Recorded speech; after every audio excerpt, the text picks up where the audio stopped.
سب سے زیادہ اور بڑا حق اگر کسی کا ہے تو وہ اللہ تبارک و تعالیٰ کا ہے۔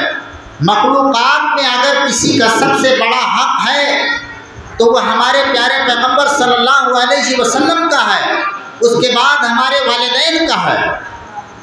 اللہ تبارک و تعالیٰ نے ارشاد فرما دیا وَقَضَىٰ رَبُّكَ أَلَّا تَعْبُدُوا إِلَّا إِيَّاهُ وَبِالْوَالِدَيْنِ إِحْسَانًا، اور تمہارے رب کا یہ فیصلہ ہے کہ تم اللہ کے سوا کسی اور کی بندگی اور عبادت نہ کرو، اور اپنے والدین کے ساتھ اچھا برتاؤ اور سلوک کرو۔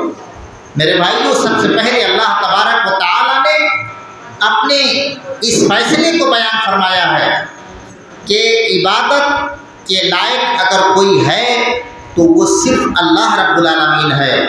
یہ ہماری آپ کی عزت والی پیشانی اگر کہیں جھک سکتی ہے تو صرف اللہ رب العالمین کے سامنے جھک سکتی ہے۔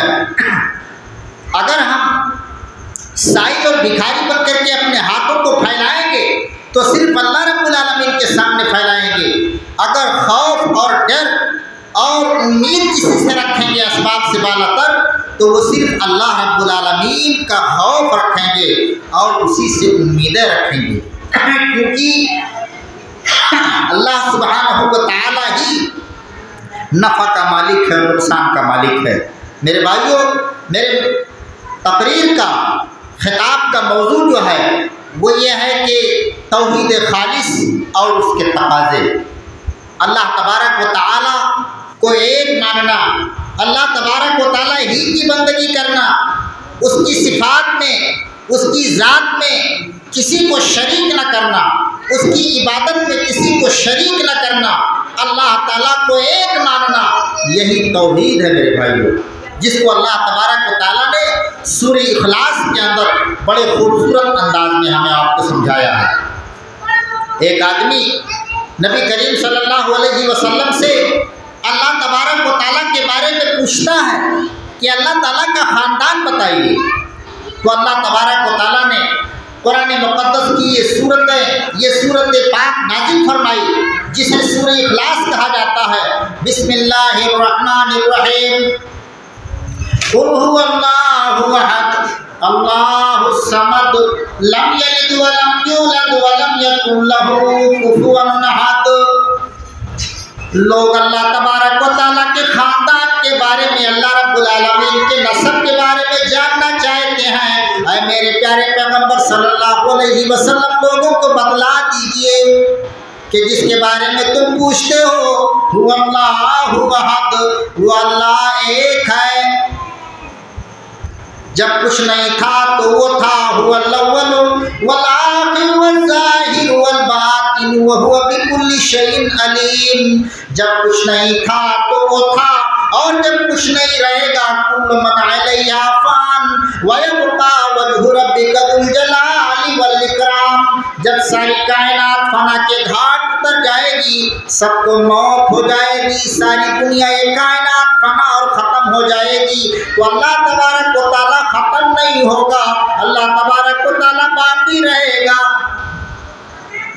قل هو اللہ احد، اے پیغمبر صلی اللہ علیہ وسلم فرما دیجئے، کہہ دیجئے کہ وہ اللہ ایک ہے۔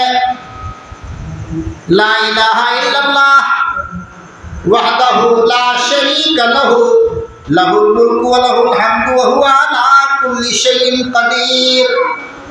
اللہ کے سوا کوئی معبود نہیں،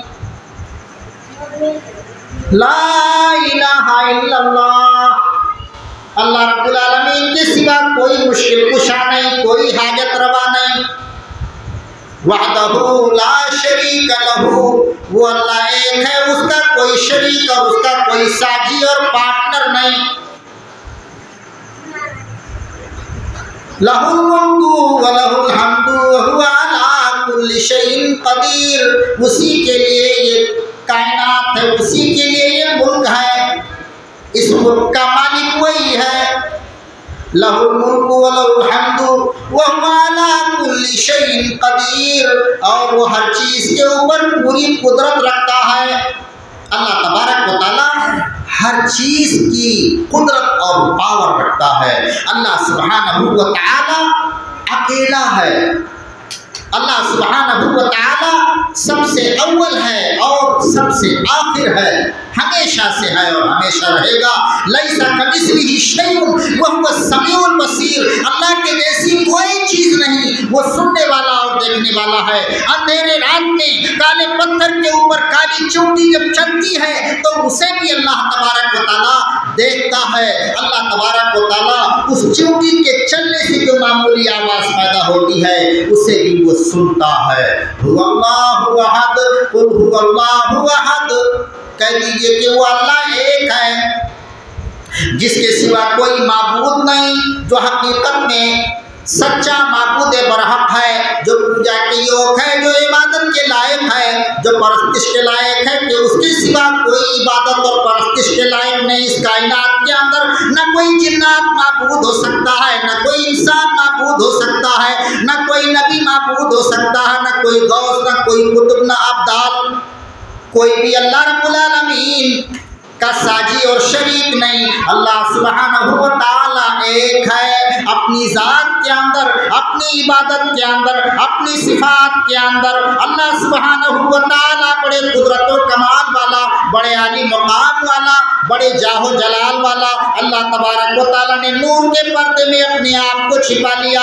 اگر وہ نور کا پردہ اللہ تبارک و تعالی ہٹا دے تو اس کی نگاہ جس بھی چیز کے اوپر پڑے گی اسے جلا کر کے بھسم کر دے گی۔ حضرت موسیٰ علیہ السلام نے خواہش کیا تھا، موسیٰ علیہ السلام کلیم اللہ ہیں، یہ اعجاز ہے موسیٰ علیہ السلام کا کہ اللہ ان سے بات فرماتا تھا، ان سے بات کرتا تھا۔ تو موسیٰ علیہ السلام کو اللہ کی آواز آتی تھی، شوق دیدار پیدا ہوا، کہا اللہ میں تجھے دیکھنا چاہتا ہوں، اللہ میں تیرا دیدار کرنا چاہتا ہوں۔ تو اللہ تبارک و تعالیٰ نے فرمایا لن ترانی، اے موسیٰ مجھے نہیں دیکھ سکتے، تمہاری آنکھوں کے اندر اتنی طاقت نہیں ہے کہ تم میرا دیدار کر سکو۔ حضرت موسیٰ علیہ السلام نے اصرار کیا، اے اللہ میں تجھے دیکھنا چاہتا ہوں، تیرا دیدار کرنا چاہتا ہوں۔ موسیٰ علیہ السلام سے اللہ رب العالمین نے فرمایا کہ دیکھو سامنے پہاڑ کی طرف، دیکھو سامنے پہاڑ کی طرف، فَإِنِ اسْتَقَرَّ مَكَانَهُ فَسَوْفَ تَرَانِي، اگر وہ پہاڑ اپنی جگہ پہ ٹھہرا رہ گیا تو تم مجھے دیکھ لو گے۔ فَلَمَّا تَجَلَّى، اللہ تبارک و تعالیٰ نے اپنا وہ نور کا پردہ جب ہٹا دیا، اللہ تبارک و تعالیٰ نے وہ حجاب، وہ پردہ تھوڑا سا ہٹا دیا نور کا، تو اللہ تبارک و تعالیٰ کی تجلی جب اس پہاڑ کے اوپر پڑی، تھوڑی سی تجلی جب پہاڑ کے اوپر پڑی تو پہاڑ کے اندر اللہ کے دیدار کی طاقت نہیں رہی، پہاڑ ٹکڑے ٹکڑے ہو کر کے ریزہ ہو گیا، ٹکڑے ٹکڑے ہو گیا۔ موسیٰ علیہ السلام یہ ہیبت ناک خوفناک منظر دیکھ کر کے بے ہوش ہو کر کے زمین کے اوپر گر پڑے۔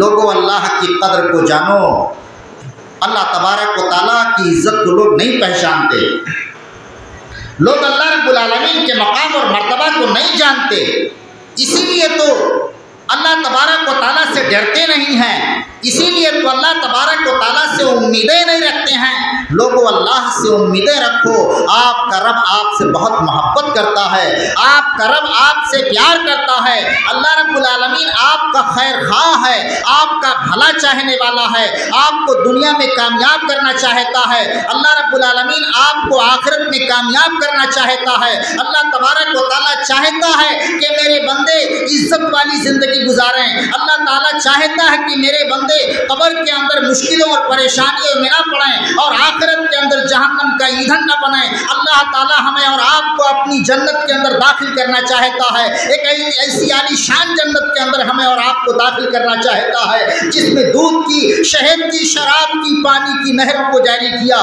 ایسے پھلدار سایہ قیمتی درختوں کو لگایا جن درختوں کی جڑیں سونے کی ہیں، جن کا تنا سونے کا ہے۔ حضرات گرامی، اللہ تبارک و تعالیٰ ہم سے آپ سے بہت محبت کرتا ہے، بہت پیار کرتا ہے۔ تبارک و تعالیٰ نے قرآن مقدس کے اندر فرمایا وَمَا قَدَرُ اللَّهَ حَقَّ قَدْرِهِ، لوگوں نے اللہ کی قدر کو جانا نہیں، اللہ کی جیسی عزت کرنی چاہیے تھی ویسی عزت نہیں کی۔ اللہ کے رسول صلی اللہ علیہ وسلم سے لوگ پوچھتے ہیں کہ یہ بتائیے کہ اللہ تعالیٰ کا سجدہ بتاؤ کہ اللہ کا باپ کون ہے، اللہ کی ماں کون ہے۔ لوگوں سے یہ لوگ پوچھتے ہیں کہ بتاؤ اللہ کا دادا کون ہے۔ اللہ تبارک و تعالیٰ نے فرمایا قل هو اللہ احد، اے پیغمبر فرما دیجئے کہ وہ اللہ ایک ہے۔ قل هو اللہ احد اللہ الصمد، اللہ بے نیاز ہے، وہ کسی کا محتاج نہیں۔ ساری کائنات کے لوگ، سارے انسان، سارے جنات، سارے فرشتے اور سارے غوث قطب ابدال انبیاء اور رسول سب اللہ کے محتاج ہیں۔ اللہ رب العالمین کسی کا محتاج نہیں ہے۔ اللہ تبارک و تعالیٰ کو کوئی فرق نہیں پڑتا کہ سارے کے سارے دنیا کے انسان اسے ایک آدمی کی طرح ہو جائیں جو سب سے بڑا نالائق ہو، سب سے بڑا گناہگار ہو، اس گناہگار کی طرح سارے لوگ گناہگار ہو جائیں۔ اللہ تعالیٰ کو کوئی فرق نہیں پڑتا، اللہ ایسے بے نیاز ہے۔ ساری دنیا کے لوگ، پورے دنیا کے لوگ، جب سے یہ دنیا آباد ہے قیامت تک سارے انسان اس ایک انسان کی طرح ہو جائیں جو سب سے زیادہ نیک ہو، پرہیزگار ہو۔ لیکن لوگوں کی پرہیزگاری سے، لوگوں کی عبادت اور نیکی سے اللہ تعالیٰ کو کوئی فائدہ پہنچنے والا نہیں ہے۔ اللہ الصمد، اللہ بے نیاز ہے، سب اس کے محتاج ہیں، وہ کسی کا محتاج نہیں۔ اس کو ہماری عبادت اور ہماری نیکی کی کوئی ضرورت نہیں۔ ہم جو گناہ کرتے ہیں، ظلم ڈھاتے ہیں، ایک دوسرے کی غیبت کرتے ہیں، ایک دوسرے سے حسد کرتے ہیں، ایک دوسرے سے جلن کرتے ہیں، ایک دوسرے کی عزت و آبرو کو نیلام کرتے ہیں، ایک دوسرے کے ٹوہ میں لگے رہتے ہیں، ایک دوسرے کی دھوکاری میں جو لگے رہتے ہیں، یہ جو پاپ کر کے اپنے بھائیوں اور بہنوں کے اوپر ہم ظلم ڈھاتے ہیں، اللہ تبارک و تعالیٰ کو کوئی فرق نہیں پڑتا۔ انسان کتنا بھی گناہ کر لے، اللہ کا کچھ نقصان ہونے والا نہیں، کوئی بگڑنے والا نہیں۔ کتنا بھی انسان شریف ہو جائے، نیک ہو جائے، اللہ کو کوئی فائدہ پہنچنے والا نہیں۔ اللہ الصمد، اللہ بے نیاز ہے، سب اس کے محتاج ہیں، وہ کسی کا محتاج نہیں۔ اللہ الصمد لم یلد ولم یولد، لوگ پوچھتے ہیں کہ اللہ کی ماں بتا دو، اللہ کا باپ بتا دو، بتا دیجئے پیغمبر لم یلد ولم یولد، اللہ تبارک و تعالیٰ نہ جنا ہے اور نہ جنا گیا ہے۔ اللہ تبارک و تعالیٰ نہ جنتا ہے اور نہ جنا گیا، بیوی نہیں ہے کہ جس سے بیٹا اور بیٹی پیدا ہوتے ہوں۔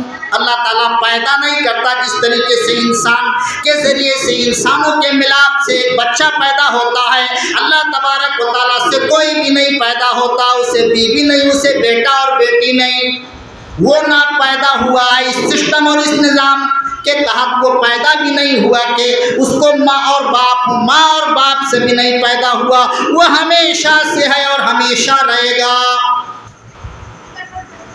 اللہ سبحانہ و تعالیٰ کے قدرت و کمال کو جانو، اس کے شان اور اس کے مقام کو پہچانو۔ اللہ سبحانہ و تعالیٰ نے فرمایا وما قدر اللہ حق قدرہ، لوگوں نے اللہ کی عزت کی ہی نہیں جیسی اللہ کی عزت کرنی چاہیے تھی۔ اگر اللہ کی عزت ہمارے دلوں کے اندر ہوتی، اللہ تبارک و تعالیٰ پر ہمارا ایمان مضبوط ہوتا، تو پھر جب ہمیں کوئی تکلیف پہنچتی ہے تو اپنے ایمان کا ہم سودا کرتے ہوئے اللہ رب العالمین کے علاوہ دوسروں کے اوپر بھروسہ اور وشواس نہیں کرتے۔ آج بہت سارے لوگوں کا معاملہ کیا ہے، کوئی بھی تکلیف پہنچی مولانا صاحب کے پاس پہنچ گئے، مولانا صاحب بہت اچھی تعویذ لکھ دیجیے، آپ کے بارے میں سنا ہوں بہت بڑھیا تعویذ آپ لکھتے ہیں۔ مکان کے اندر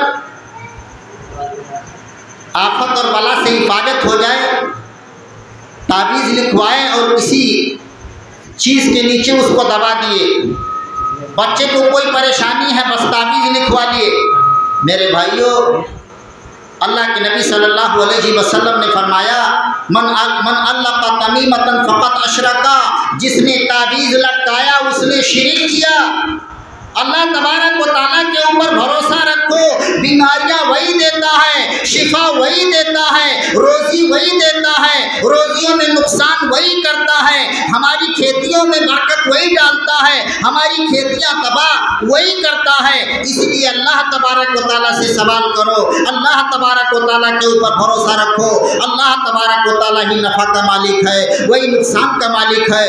قل اللہم مالک الملک قل اللہم مالک الملک تؤتی الملک من تشاء وتنزع الملک ممن تشاء وتعز من تشاء وتذل من تشاء بیدک الخیر انک علی کل شیء قدیر۔ اللہ تبارک و تعالیٰ نے ہمیں یہ دعا سکھائی، ہمیں یہ ایمان اور یہ عقیدہ اختیار کرنا چاہیے کہ اللہ تعالیٰ سے یہ دعا کریں، اللہم مالک الملک تؤتی الملک من تشاء، اے اللہ تو اس کائنات کا مالک ہے، اس ملک کا مالک ہے، جسے چاہتا ہے تو حکومت دے دیتا ہے اور جس سے چاہتا ہے تو چھین لیتا ہے، وَتُعِزُّ مَن تَشَاءُ وَتُذِلُّ مَن تَشَاءُ، اور تو جسے چاہتا ہے عزت سے ہمکنار کر دیتا ہے اور جسے چاہتا ہے ذلیل و خوار کر دیتا ہے۔ بِیَدِکَ الْخَیْرُ، اے اللہ تیرے ہی ہاتھ میں بھلائی ہے، اِنَّکَ عَلیٰ کُلِّ شَیْءٍ قدیر، بے شک تو ہر چیز کے اوپر پوری قدرت رکھتا ہے۔ اللہ کی قدرت کے اوپر، اللہ رب العالمین کی طاقت کے اوپر ہم وشواس رکھیں، یقین رکھیں۔ یقیناً آپ کا مولا بڑا کریم ہے، بڑے قدرت و کمال والا ہے، بڑے عالی شان والا ہے، بڑے اعلیٰ صفات والا ہے۔ وہ اللہ سبحانہ و تعالی فرماتا ہے هو اللہ احد اللہ الصمد لم یلد ولم یولد ولم یکن له کفوا احد۔ لوگو جان لو کہ اللہ کا مد مقابل، اس کا ہمسر کوئی نہیں، اس کا جوڑ کوئی نہیں ہے۔ لوگوں نے اللہ تبارک و تعالیٰ کو چھوڑ کر کے دوسروں سے ڈرنا شروع کیا، دوسروں سے فائدہ کی امیدیں لگائیں۔ اسی لیے لوگ درباروں میں، آستانوں میں، مزاروں میں، درگاہوں میں جا کر کے اپنی ایمان کا سودا کرتے ہیں۔ کوئی چیز غائب ہو گئی، کوئی آفت اور مصیبت آ گئی، بابا جی کے پاس پہنچ گئے۔ میرے بھائیوں، یہ شرک ہے۔ اللہ کو چھوڑ کر کسی اور سے نفع کی امید نہ رکھو، اللہ کو چھوڑ کر کسی سے ڈرو نہیں۔ مومن کے اندر، ایک مومنہ بندی کے اندر اگر کسی کا ڈر ہوتا ہے تو وہ صرف اللہ کا ڈر ہوتا ہے۔ یہی توحید خالص کا تقاضا ہے کہ ہم اللہ تبارک و تعالیٰ کو ایک ماننے کے ساتھ ساتھ اللہ کی عبادت اور اللہ کی بندگی کے لیے تیار ہو جائیں۔ اگر ہم اللہ رب العالمین پر ایمان رکھتے ہیں، اللہ سے محبت کرتے ہیں، اللہ کی توحید کو مانتے ہیں، اللہ کو ایک مانتے ہیں، تو چاہیے کہ ہم 5 وقت اللہ تبارک و تعالیٰ کی عبادت اور بندگی کریں، 5 وقت نمازوں کی پابندی کریں۔ یہ کون سی بات ہے کہ ہم اپنے آپ کو مسلمان بھی کہیں، ہم اپنے آپ کو مومنہ اور مسلمہ بھی کہیں اور نماز نہ پڑھیں؟ میرے بھائیوں، تو ایسا ایمان بے مقصد ہوتا ہے، ایسا ایمان بے فائدے مند ہوتا ہے۔ میرے بھائیوں، ایمان ایک چنگاری ہے، ایمان ایک حرارت ہے، ایمان ایک روشنی ہے، ایمان ایک نور ہے جو آدمی کے سینے کے اندر ہوتا ہے، آدمی کے دل کے اندر ہوتا ہے۔ یہ نور جب دل کے اندر ہوتا ہے اور جب اس کی حرارت، اس کی تیزی بڑھتی ہے تو پھر انسان نیک اعمال میں آگے بڑھتا ہے، کیونکہ اسے جنت پر یقین ہوتا ہے، اسے جہنم پر یقین ہوتا ہے، اسے قبر کے عذاب اور ثواب کا یقین ہوتا ہے، اسے اللہ تبارک و تعالیٰ کے نفع اور نقصان کا، اللہ رب العالمین کو نفع دینے والا، اللہ رب العالمین کو نقصان پہنچانے والا، اس بات پر اسے پختہ یقین ہوتا ہے۔ اس لیے وہ اللہ سے ڈرتے ہوئے اور اللہ سے امیدیں رکھتے ہوئے نیکیاں کرتا ہے اور گناہوں سے اپنے آپ کو بچاتا ہے۔ اگر ہمارے اندر نیک اعمال کا جذبہ ہے، ہم 5 وقت کی نماز پڑھتے ہیں، اپنے زبان کی حفاظت کرتے ہیں، اپنے ماں باپ کا ادب اور احترام کرتے ہیں، چھوٹوں کے ساتھ محبت کرتے ہیں، بڑوں کا عزت اور احترام کرتے ہیں، رشتہ داریاں نبھاتے ہیں، چھوٹے بڑے کا خیال کرتے ہوئے، ایک دوسرے سے میل ملاپ رکھتے ہوئے، پڑوسیوں کے حق اخوت اور بھائی چارگی اور محبت کی زندگی گزارتے ہیں، تو اس کا مطلب یہ ہوا کہ ہم اللہ تبارک و تعالیٰ پر ایمان رکھتے ہیں اور ہمارا ایمان مضبوط ہے۔ جو انسان جتنا زیادہ گناہ پہ گناہ کرتا جاتا ہے، برائیاں کرتا جاتا ہے، نیکیاں نہیں کرتا، یاد رکھیے کہ اس کا ایمان بجھ چکا ہوتا ہے۔ جہاں پر آگ لگے گی دھواں وہاں اٹھے گا۔ کیسا ایمان ہے کہ ایمان والے بنتے ہیں، اپنے آپ کو مسلمان بناتے ہیں، اپنے آپ کو مسلم کہتے ہیں، اپنے آپ کو مومن کہتے ہیں، لیکن اعمال میں زیرو ہیں۔ نمازیں ہم سے ادا نہیں ہوتی، اپنے بچوں کو وقت سے مدرسہ ہم نہیں پہنچاتے کہ صاف ستھرا کر کے اچھے لباس میں پہنچائیں، یہ سوچ کر کے کہ میرا بیٹا میری بیٹی مولانا صاحب کے پاس جائے گی، مدرسہ پڑھے گی، قرآن مجید سیکھے گی، نورانی قاعدہ سنت قرآن قاعدہ سیکھے گی، عربی کی کچھ دین کی باتیں سیکھے گی، یہ ہمارے لیے صدقہ جاریہ بنے گا، یہ ہمارے لیے صدقہ جاریہ بنے گا۔ یہ بیٹا یہ بیٹی جب تک قرآن دنیا میں پڑھتی رہے گی، آپ کی اولاد جب تک قرآن دنیا میں پڑھتی رہے گی، آپ کو بھی نیکی مل جائے گی۔ آپ دنیا سے چلے گئے قبر میں ہیں تو وہاں بھی آپ کو نیکی ملتی رہے گی۔ میرے بھائیوں، اگر ہم نے اپنے اولاد کو، اپنے بچوں کو، اپنے بیٹوں کو، اپنی بیٹیوں کو، چھوٹے ہوں کہ بڑے، انہیں نماز کا عادی بنائیں تو یاد رکھیے کہ آپ دنیا سے چلے گئے تو بھی آپ کے کھاتے میں نیکیاں ملتی رہیں گی۔ جب تک آپ کا یہ بیٹا، جب تک آپ کی یہ بیٹی نماز پڑھتی رہے گی، آپ کو بھی ثواب ملتا رہے گا۔ میرے بھائیوں، میری بہنوں، ہمیں چاہیے کہ اپنے گھروں کو ایک اسلامی گھر بنائیں۔ ہمیں چاہیے کہ اپنے بچوں اور اپنی اولاد کے دلوں کے اندر اللہ کی محبت بٹھائیں، اللہ کے قرآن سے، اللہ رب العالمین کے قرآن کی محبت اور عظمت بٹھائیں۔ ہمیں چاہیے کہ قرآن خود پڑھائیں، اپنے بچوں کو پڑھائیں، اپنی اولاد کی اسلامی تربیت کریں۔ کیونکہ میرے بھائیوں، اگر ہمارے دلوں کے اندر ایمان ہے تو ہر طرح کی نیکیوں میں ہمیں آگے بڑھنا ہوگا، عالم کی عزت کرنی ہوگی، اپنے دین اور شریعت کی عزت کرنی ہوگی۔